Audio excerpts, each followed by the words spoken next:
রাজার ঘরে ছোট রানী এলো পদ্মাবতী,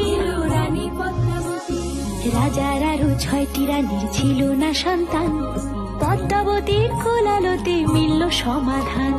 বছর যেতে জন্ম নিল 7 ছেলে 1 মেয়ে, হয় খুশির আকাশ হঠাৎ কালো মেঘে গেল ছেয়ে। হিংসেতে যায় জ্বলে পুড়ে বাকি 6টি রানী, যুক্তি করে ঘটায় ওরা 7 কুমারের হানি।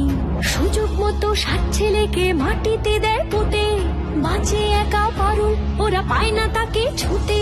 ধাইমা বাঁচায় সেই মেয়েকে বড় করে তোলে, 7 ভাইকে পায় যে পারুল 7টি চাপা ফুলে।